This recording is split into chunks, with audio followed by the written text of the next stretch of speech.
Good morning everybody. कैसे हैं आप सब? ठीक है ना? चलिए, ठीक ही रहना चाहिए। परीक्षा का तैयारी एकदम हो रहा है ना पूरा मन से? ठीक है, ठीक है, चलिए, बहुत अच्छा, बहुत अच्छा। कमेंट से पता चल रहा है। तो आज हम लोगों का क्लास जो है किसके ऊपर होने वाला है? तो मौर्य प्रशासन के बारे में। किसके बारे में? मौर्य प्रशासन के बारे में। जी हाँ, मौर्य प्रशासन के बारे में। तो आइए हम देखते हैं कि मौर्य प्रशासन में क्या ऐसी व्यवस्थाएं थी जो वह इतिहास के पन्ने में छप गया, वो इतिहास में आ गया। तो आइए जानने का प्रयास करते हैं। हम टॉपिक पे जाने से पहले आप सबों से रिक्वेस्ट करते हैं कि वीडियो अच्छा लगे तो जरूर लाइक कीजिएगा, साथ में बेल आइकन दबाकर चैनल को सब्सक्राइब कर लीजिएगा ताकि जैक परीक्षा से संबंधित प्रश्न हम आप सबों तक पहुंचाते रहे। तो आइए हम देखते हैं मौर्य प्रशासन। सुनने में तो बड़ा भयानक लग रहा है, क्या नहीं ना लग रहा है? चलिए ठीक है। मौर्य प्रशासन, प्रशासन क्या होता है इसे जानने का प्रयास करते हैं। देखते हैं कि मौर्य प्रशासन में ऐसा क्या चीज था जो इतिहास के पन्ने में ये छप गया और आज हम लोग को पढ़ने का जरूरत पड़ रहा है। तो देखते हैं। मौर्य प्रशासन जो था वह 4 भागों में बांटा हुआ था। कितने भागों में बांटा हुआ था? 4 भागों में। तो वह कौन कौन सा भाग था? तो पहला था केंद्र। पहला क्या था? पहला केंद्र था। ठीक, कोई डाउट समझने में? नहीं। देखिए, पहला केंद्र था। यहाँ पहला क्या है? केंद्र। दूसरा क्या है? प्रांत। दूसरा क्या है? प्रांत। और तीसरा नगर। ठीक, तीसरा नगर। और चौथा ग्राम। यानी कि केंद्र, प्रांत, नगर और ग्राम, ये 4 व्यवस्थाएं थी उनके मौर्य प्रशासन में। और आज कितनी व्यवस्थाएं? मेरे ख्याल से वही 4 व्यवस्थाएं, जैसे केंद्र है, दूसरा राज्य है, और तीसरा जिला है, और चौथा ग्राम है। तो हम विस्तार से चर्चा करेंगे इसके ऊपर। वीडियो थोड़ा लंबा जरूर होगा, लेकिन आप लोग बढ़िया से समझिए तब ये लिख सकिए एग्जाम में। अब आप कहिएगा कि सर ये जो आप बना दिए, ये जो बना दिए तो लगता है आप वंशावली बना दिए। क्या वंशावली समझ रहा है ना? वंशावली, हाँ, ठीक ठीक ठीक। चलिए, तो ये हम इसलिए इस तरह बता रहे हैं ताकि कोई बच्चा समझने से वंचित न रहे, अच्छी तरह से समझ सके। इसलिए मौर्य प्रशासन का ये पूरा हम विस्तार कर दिए। हम इस तरह भी लिख सकते हैं, पहला केंद्र, फिर उसको डील कर देते हैं, दूसरा प्रांत, फिर डील करते हैं, तीसरा नगरीय, चौथा ग्राम। इस तरह से हम डील कर सकते थे, लेकिन वैसा करना हम उचित नहीं समझा ताकि कमजोर से भी कमजोर विद्यार्थी समझ सके। तो पहला क्या है? केंद्र। तो आइए हम लोग केंद्र के बारे में जानने का प्रयास करते हैं। केंद्र जान रहे हैं? सब कोई केंद्र जान रहा है?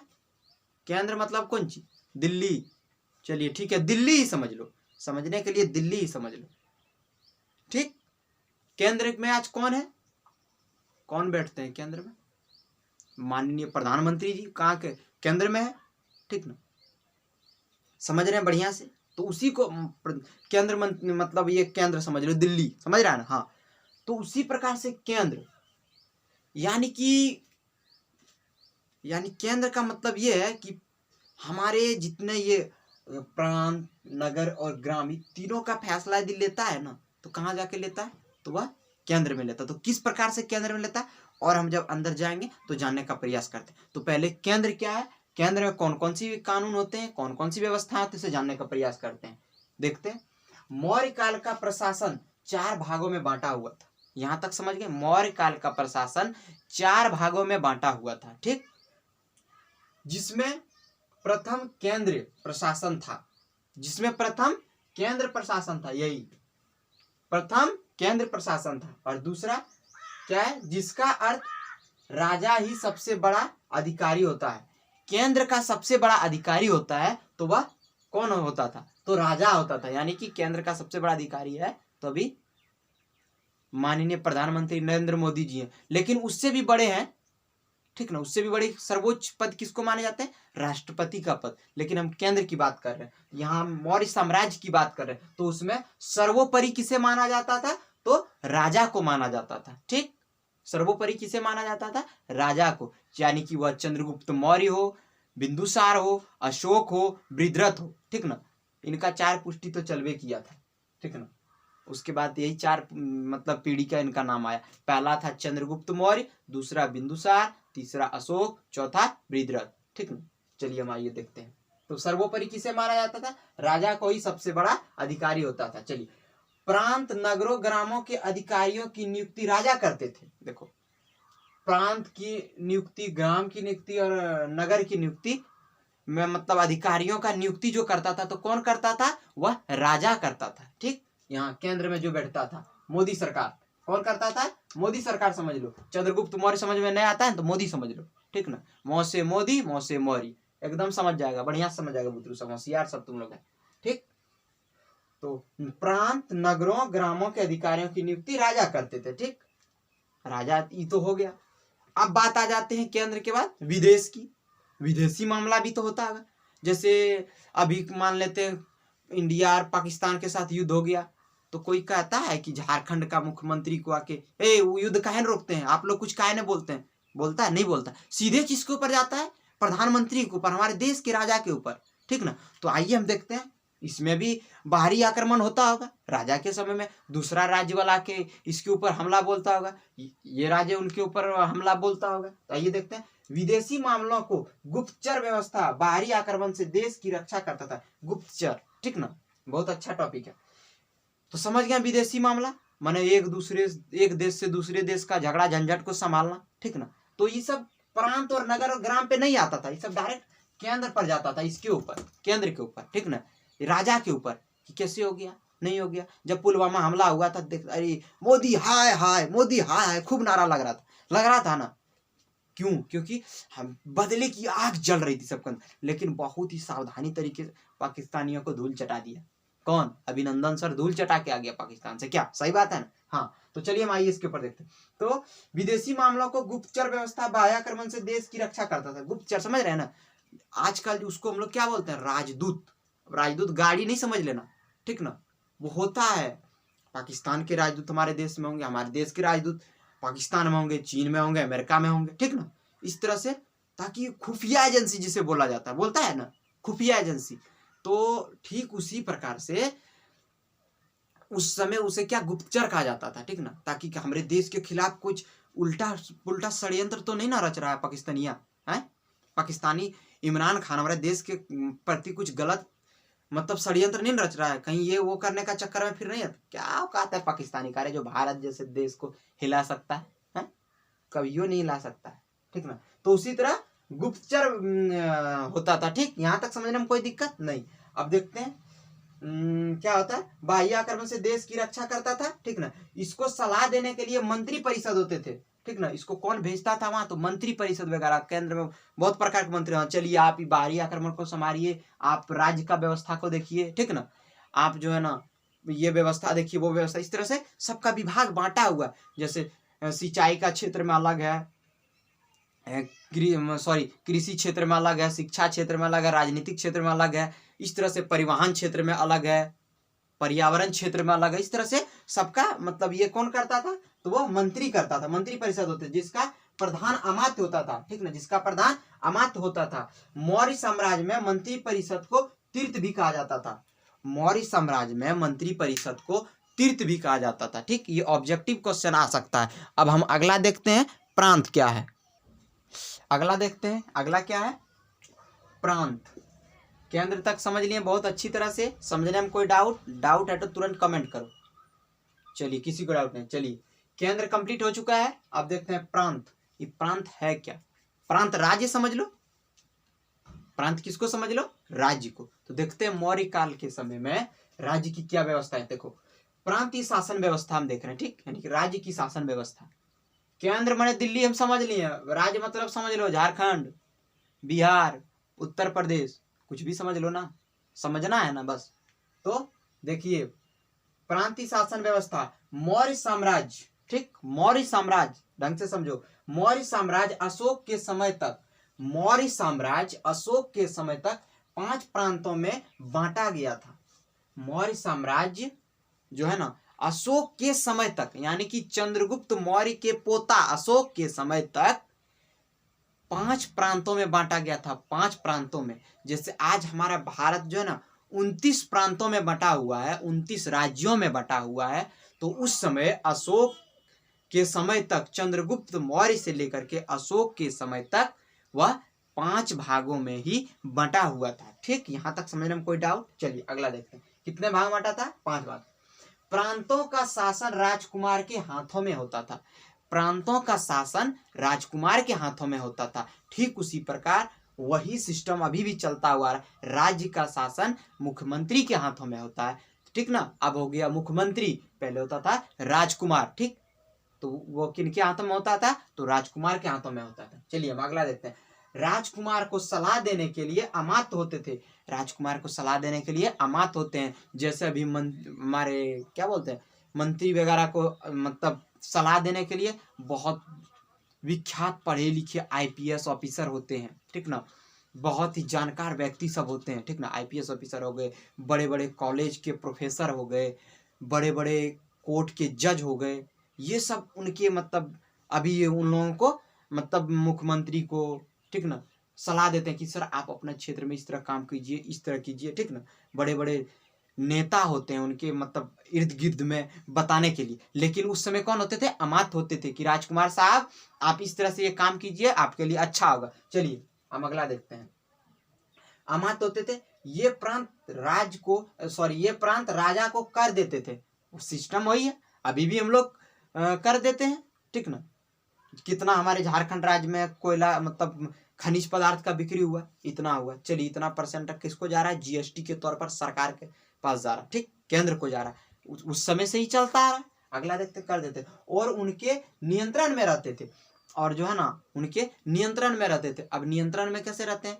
जैसे कि प्रधानमंत्री नरेंद्र मोदी जी बोल दिए कि आज इस तारीख से पूरा भारत देश में पूरा भारत बंद, मैंने लॉकडाउन। ठीक ना, मास्क लगाइए, घर में सोइए, कोई दिक्कत नहीं है, तो भारत बंद। ठीक, चूंकि यदि जो राज्य नहीं मानता था उसके ऊपर कानूनी कार्रवाई किया जाता था। क्या सही बात है ना? तो ठीक उसी प्रकार उस समय राजकुमार राजा के नियंत्रण में रहते थे। राजा बोल देते थे कि ये काम होना चाहिए तो होना चाहिए। ठीक, उनके बात को टाल नहीं सकता था। अगला देखते हैं, क्या है? मेरा नगर प्रशासनीय व्यवस्था कंप्लीट हो चुका है। केंद्र कंप्लीट हो गया, प्रांत कंप्लीट हो गया। अब हम देखते हैं नगर प्रशासन व्यवस्था। नगर प्रशासन व्यवस्था, नगर यानी कि हम एक जिला का उदाहरण ले लेते हैं। ठीक, जिला समझ रहे हैं ना? जिला समझ रहे हैं? हाँ, अब जैसे झारखंड राज्य के अंतर्गत जिला आते हैं। ठीक ना, तो 24 जिले आते हैं। अब देखो, पहले 29 भागों में बटा, अब झारखंड अब राज्य के अंतर्गत आगे क्या? जिला आ गया, तो जिला 24 भागों में बटा हुआ है। अब देखते हैं जिला के अंदर क्या था। चाणक्य के, ठीक ना, यह मौर्य साम्राज्य पढ़ रहे हैं, चाणक्य के अर्थशास्त्र और मेगास्थनीज के इंडिका से मौर्य काल के नगर प्रशासन के बारे में जानकारी मिलती है। देखो, चाणक्य के अर्थशास्त्र, चाणक्य द्वारा रचित अर्थशास्त्र, अर्थशास्त्र का लेखक कौन है? तो चाणक्य, जिससे मौर्य साम्राज्य के बारे में जानकारी मिलता है। और मेगास्थनीज की इंडिका से, ये सब बुक का नाम है, अर्थशास्त्र और इंडिका ये किताब का नाम है। ठीक ना, जिससे मौर्य साम्राज्य के बारे में जानकारी मिलता है। ठीक, जानकारी मिलती है। नगर प्रशासन में कुल 30 सदस्य होते थे। नगर प्रशासन में कुल 30 सदस्य होते थे। ठीक ना, अब तो डिस्ट्रिक्ट बाय बांट दिया है, जिला से आ गया किसके ऊपर? प्रखंड के ऊपर। ठीक ना, कि हाँ इस प्रखंड में मतलब अब विभाग बना दिया गया। ठीक ना, लेकिन तभी 30 सदस्य होते थे।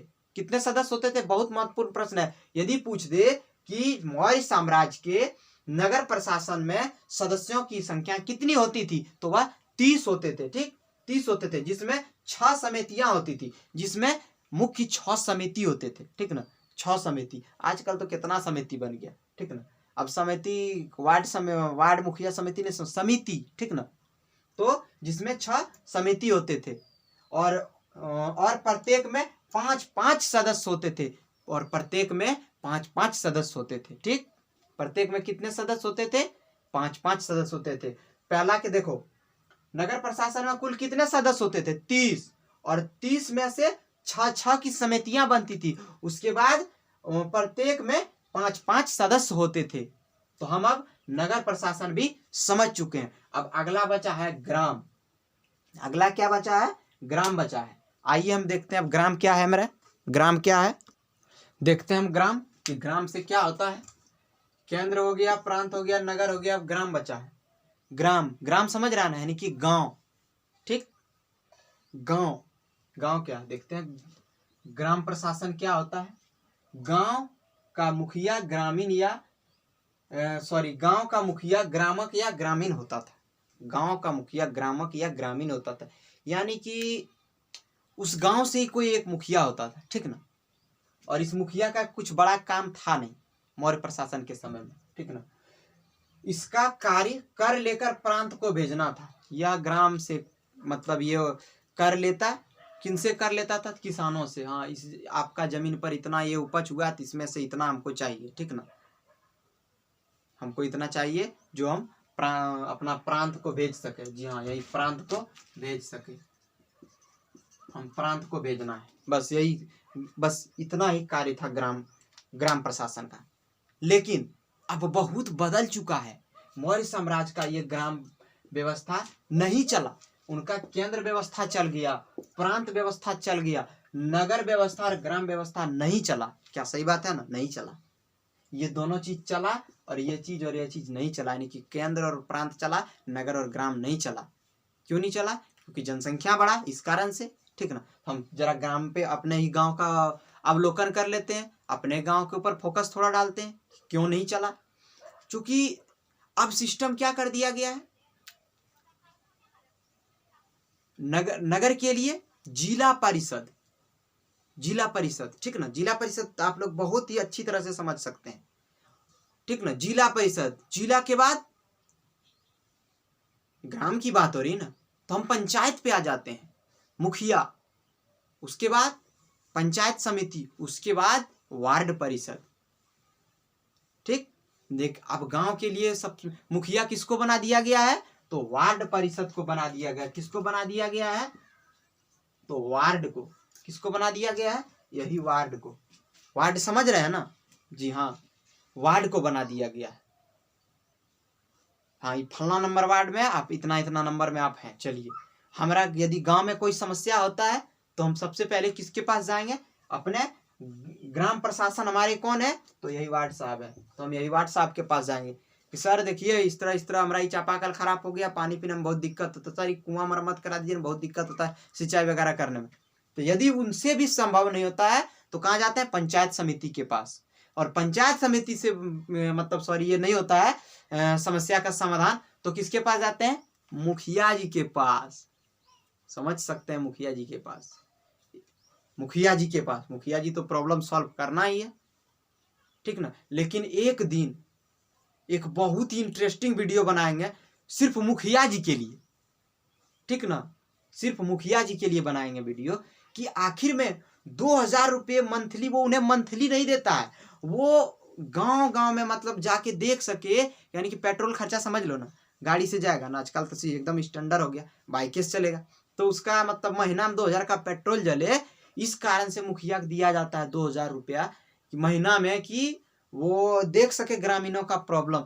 लेकिन इस 5 साल के अंतराल में कई जगह जमीन खरीद लेता है, बड़का बड़का बिल्डिंग बना लेता है मुखिया सब, ठीक ना। तो कैसे बना लेता है उसके बारे में जानने का प्रयास करें। तो दोस्तों, हम उम्मीद करते हैं आप सबों से कि मौर्य प्रशासन, मौर्य साम्राज्य का प्रशासन के बारे में आप लोगों को बहुत ही अच्छी तरह से समझ में आ गया होगा कि केंद्र क्या है, प्रांत क्या है, नगर क्या है, ग्राम क्या है।